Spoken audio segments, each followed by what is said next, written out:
Hi ಎಲ್ರಿಗೂ ನಮಸ್ಕಾರ. ಇವತ್ತು ಬೆಳಗ್ಗೆಯಿಂದನೇ ಬ್ಲಾಗ್ನ ಸ್ಟಾರ್ಟ್ ಮಾಡ್ಕೊಳ್ತಾ ಇದ್ದೀವಿ.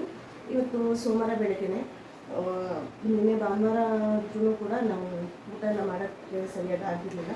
ಸೊ ಅದಕ್ಕೆ ಬೆಳಗ್ಗೆನೆ ಮುದ್ದೆ ಮತ್ತು ಮಟನ್ ಸಾರು ಇತ್ತಲ್ಲ ಅದನ್ನೇ ಮಾಡ್ಕೊಳ್ಳೋಣ ಅಂತ ಹೇಳಿ ಮಾಡ್ಕೊತಾ ಇದ್ದೀನಿ. ಇದನ್ನೇ ಕೊಡೋಣ ಅಂತ ಹೇಳಿ ಇವತ್ತೇ ಫಸ್ಟು ಬೆಳಗ್ಗೆನೆ ಮುದ್ದೆ ಸಾರು ಊಟ ಮಾಡ್ತಾ ಇದ್ರು. ನಾವೆಲ್ಲ ಚಿಕ್ಕವರು ಬೇಕಾದ್ರೆ ನಮ್ಮಮ್ಮ ಮಾಡಿ ಕೊಡ್ತಾ ಇದ್ರು. ಆದರೆ ನಮ್ಮ ಮಕ್ಕಳಿಗೆ ನಾನು ಇದೇ ಫಸ್ಟು ಟೈಮು ಬೆಳಗ್ಗೆನೆ ಮುದ್ದೆ ಅನ್ನ ಸಾರು ಸರ್ವ್ ಮಾಡ್ತಾ ಇರೋದು. ನಿಮ್ಮ ಮನೆಗೆಲ್ಲ ಯಾಕೆ ಈಗ ಆಲ್ರೆಡಿ ಹೇಳ್ತಾ ಇದ್ದಂಗೆ ನನ್ನ ಮಗಳು ತಿನ್ನಲ್ಲ ಮಮ್ಮಿ ಅಂತ ಹೇಳಿ. ಸೊ ಅವ್ರಿಗೂ ತಿನ್ನಿಸ್ಬೇಕು, ನಾವು ತಿನ್ನಬೇಕು ಅಲ್ವಾ.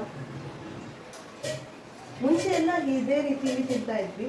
ಆದರೆ ಇತ್ತೀಚೆಗೆ ತಿನ್ನೋದೆಲ್ಲ ಕಮ್ಮಿ. ತಿಂಡಿ ಅದು ಇದು ದೋಸೆ ಇಡ್ಲಿ ಅಂತೇಳಿ ಚಪಾತಿ ಇದೇ ಬೇಕು ಅಂತ ಹೇಳಿ ಹೇಳ್ತಾರೆ.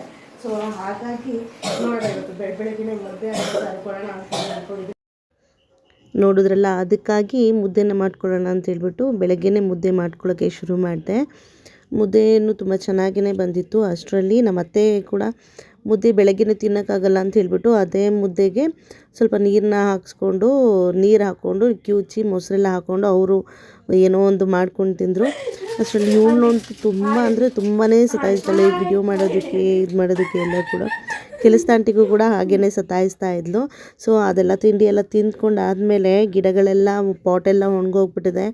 ಆದರೂ ಕೂಡ ಸ್ವಲ್ಪ ಯಾವ ಗಿಡಗಳು ಚೆನ್ನಾಗಿದೆ ಆ ಗಿಡಗಳಿಗೆ ಮಾತ್ರ ಸ್ವಲ್ಪ ನೀರು ಹಾಕೋಣ ಅಂಥೇಳಿ ಮೇಲೆ ಬಂದೆ.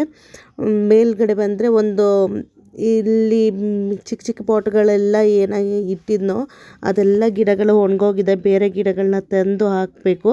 ಮತ್ತು ಕೆಳಗಡೆಯೂ ಮನೆಯಿಂದ ಕೆಳಗಡೆಯೂ ಸ್ವಲ್ಪ ಪಾಟ್ಗಳು ಇಟ್ಟಿದ್ದೀನಿ. ಅದು ಕೂಡ ಎಲ್ಲ ಮೇಲೆ ಶಿಫ್ಟ್ ಮಾಡಿಸಿ ಮತ್ತು ಬೇರೆ ಗಿಡಗಳನ್ನ ಹಾಕಿದಾಗ ನಾನು ವಿಡಿಯೋ ಮಾಡಿ ತೋರಿಸ್ತೀನಿ, ಆಯಿತಾ. ಇದು ಲೆಮನ್ ಗ್ರಾಸು, ಸ್ವಲ್ಪ ದಾಸವಾಳ ಗಿಡ, ಮತ್ತು ಇದಂತೂ ಫ್ಯಾಷನ್ ಫ್ರೂಟ್ ಬಳ್ಳಿ ತುಂಬಾ ಚೆನ್ನಾಗಿ ಹಬ್ಬಿದೆ. ನೋಡಬೇಕು ಫ್ಯಾಷನ್ ಫ್ರೂಟ್ ಎಷ್ಟು ಮಟ್ಟಿಗೆ ಬೆಳೆಯುತ್ತೆ ಅಂಥೇಳಿ. ಇದು ಬಂದ್ಬಿಟ್ಟು ನಾನು ಟ್ಯೂಷನ್ ಮಾಡುವಂಥ ಜಾಗ ಅಂತ ಏನಿಲ್ಲ, ಮಕ್ಕಳಿಗೆ ಸ್ಟಡೀಸ್ಗಂತ ಹೇಳಿನೇ ಮೇಲ್ಗಡೆ ಒಂದು ರೂಮ್ನ ಮಾಡ್ಕೊಂಡಿದ್ವಿ. ಸೊ ಆ ರೂಮಲ್ಲೇ ಕಂಪ್ಯೂಟ್ರು, ಟೇಬಲ್ಲು ಎಲ್ಲ ಅವರಿಗೆ ಏನು ಓದ್ಕೊಳ್ಳೋದಕ್ಕೆ ಬೇಕು ಅದೆಲ್ಲ ಅರೇಂಜ್ಮೆಂಟ್ಸ್ನ ನಾನು ಇಲ್ಲಿ ಮಾಡ್ಕೊಂಡಿದ್ದೆ.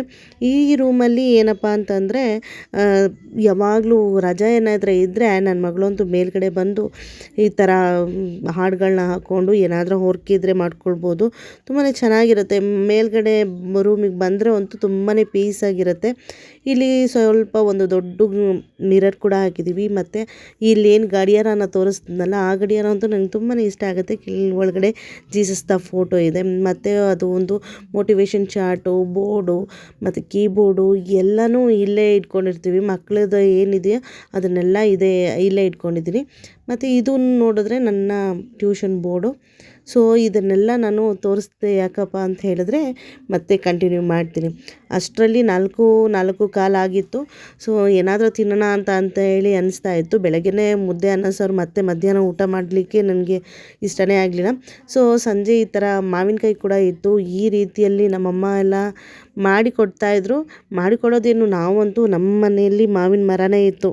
ನಾವು ಚಿಕ್ಕವರಿರ್ಬೇಕಾದ್ರೆ ನನ್ನ ಫ್ರೆಂಡ್ಸು ನಾವು ಆಚೆ ಕಡೆ ಹೋಗೋದಕ್ಕಿಂತ ಅವರೇ ನಮ್ಮ ಮನೆಗಳಲ್ಲಿ ಬಂದುಬಿಡ್ತಾಯಿದ್ರು. ಯಾಕಂದರೆ ನಾವು ಇದ್ದಿದ್ದಂಥ ಊರು ಆ ಥರ ಇತ್ತು. ಎಲ್ಲ ಫ್ರೂಟ್ಸು ಮನೆಯಲ್ಲೇ ಇರ್ತಾಯಿತ್ತು ಅಂತ ಅನಿಸುತ್ತೆ. ಸೀಬೆಕಾಯಿ ಆಗಿರ್ಬೋದು, ರಾಮಫಲ ಮತ್ತು ಮಾವಿನಕಾಯಿ ಇದನ್ನೆಲ್ಲ ನಾವು ಮನೆಯಲ್ಲೇ ಮರ ಇತ್ತು. ಸೊ ಹಾಗಾಗಿ ನಮಗೆ ಆಚೆಯಿಂದ ಅಷ್ಟೊಂದೇನು ಫ್ರೂಟ್ಸ್ ತರಲಿಲ್ಲ. ಆ್ಯಪಲು, ಬಾಳೆಹಣ್ಣು ಈ ಥರ ಏನಾದರೂ ಬೇಕು ಅಂತ ಹೇಳಿದ್ರೆ ಆಚೆ ಕಡೆಯಿಂದ ತೊಗೊಂಡು ಬರ್ತಾಯಿದ್ವಿ. ನಮಗೆ ಅದು ಆವಾಗ ಅಷ್ಟೊಂದು ಏನು ಅಂತನೂ ಅನಿಸ್ತಾ ಇರಲಿಲ್ಲ. ಮತ್ತು ಈ ರೀತಿಯ ಮಾವಿನಕಾಯಿ ಅಂತೂ ತಿಂದರೆ ತುಂಬಾ ರುಚಿಯಾಗಿರುತ್ತೆ. ಜಜ್ಜಿ ತಿನ್ನಬೇಕು. ನಾನಿಲ್ಲಿ ಫಸ್ಟು ಕಟ್ ಮಾಡಿಬಿಟ್ಟೆ. ಕಟ್ ಮಾಡಿದಾದ್ಮೇಲೆ ಅಯ್ಯೋ ಬೇಡ, ಆ ಥರ ಕಟ್ ಮಾಡೋದು ಬೇಡ ಅಂತ ಇಲ್ಲಿ ಅನಿಸ್ತು. ಮುಂಚೆ ಎಲ್ಲ ಹಾಗೆ ಜಜ್ಜಿ ಉಪ್ಪು ಖಾರ ಹಾಕಿ ಈ ರೀತಿಯಾಗಿ ತಿಂತಾಯಿದ್ರೆ ಆಹಾ ಎಂಥ ರುಚಿ ಗೊತ್ತಾ. ತುಂಬ ಅಂದರೆ ತುಂಬಾ ಚೆನ್ನಾಗಿರುತ್ತೆ. ಒಂದು ಮಾವಿನಕಾಯಿ ಒಬ್ಬರು ಆರಾಮಾಗಿ ತಿನ್ಬೋದು. ಸೊ ನೋಡಿದ್ರಲ್ಲ, ಇಷ್ಟೆಲ್ಲ ಆಗೋದ್ರೊಳಗೆ ನನ್ನ ಈ ಟ್ಯೂಷನ್ಗೆ ಬರುವಂಥ ಮಕ್ಕಳು ಕೂಡ ಬಂದಿದ್ದರು. ನಾನು ಕೂಡ ಮೈಂಡು ಕೂಡ ರಿಲ್ಯಾಕ್ಸ್ ಆಗುತ್ತೆ ಅಂತ ಹೇಳಿಬಿಟ್ಟು ನಾನು ಟ್ಯೂಷನ್ ಕೂಡ ತಗೊಳ್ತಾಯಿದ್ದೀನಿ. ತೊಗೊಳ್ತಾ ಇರ್ಬೇಕಾದ್ರೆ ನನ್ನ ಮಕ್ಕಳಿಗೂ ಕೂಡ ಅವ್ರಿಗೂ ಕೂಡ ಹೇಳ್ಕೊಟ್ಟಂಗೆ ಬೇರೆಯವ್ರಿಗೆ ಹೇಳ್ಕೊಟ್ಟಂಗೂ ಆಗುತ್ತೆ. ಸೊ ಅವರು ಚೆನ್ನಾಗಿ ಕಲಿಯೋಂಗಾಗತ್ತೆ ಅಂತ ಹೇಳಿ ನಾನು ಟ್ಯೂಷನ್ ಕೂಡ ಸ್ಟಾರ್ಟ್ ಮಾಡ್ಕೊಂಡಿದ್ದೀನಿ. ಟ್ಯೂಷನ್ಗೆ ಕನ್ನಡ ಮತ್ತು ಹಿಂದಿಗೆ ತುಂಬಾ ಬೇಡಿಕೆ ಬೆಂಗಳೂರು ಆಗಿರೋದ್ರಿಂದ ಕನ್ನಡ ಮತ್ತು ಹಿಂದಿ ತುಂಬಾ ಕೇಳ್ಕೊಂಡು ಬರ್ತಾರೆ. ಸೊ ಕನ್ನಡ ಮೀಡಿಯಮಲ್ಲೇ ಓದಿರುವಂಥ ನನಗಂತೂ ಕನ್ನಡ ಚೆನ್ನಾಗಿ ಬರುತ್ತೆ ಅಂತ ಹೇಳಿ ನಾನು ಅವ್ರಿಗೂ ಕೂಡ ಸಹಾಯ ಮಾಡ್ತೀನಿ ಅಷ್ಟೇ. ಮರಾಠಿ ಆಗಿರೋದ್ರಿಂದ ಹಿಂದಿನೂ ಕೂಡ ಪರವಾಗಿಲ್ಲ, ಚೆನ್ನಾಗಿ ಬರೀತೀನಿ, ಓದ್ತೀನಿ. ಹಾಗಾಗಿ ಹಿಂದಿ ಕೂಡ ಚೆನ್ನಾಗೇ ಬರುತ್ತೆ.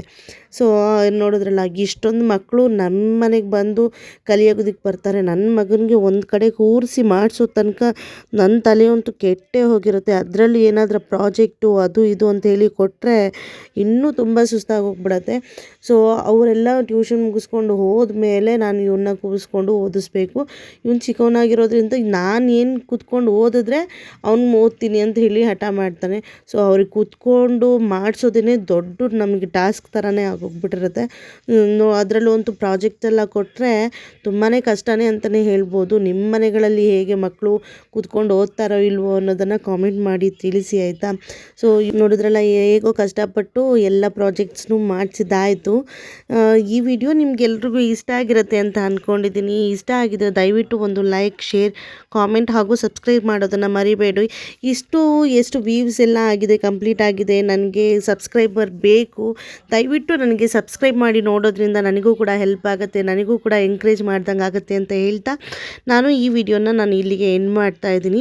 ನೋಡಿದ್ರಲ್ಲ, ನನ್ನ ಮಗನ ಪ್ರಾಜೆಕ್ಟ್ಸ್ ಹೇಗಿದೆ ಅನ್ನೋದನ್ನು ಕೂಡ ಕಾಮೆಂಟ್ ಮಾಡಿ ತಿಳಿಸಿ, ಆಯಿತಾ? ಓಕೆ, ಬಾಯ್.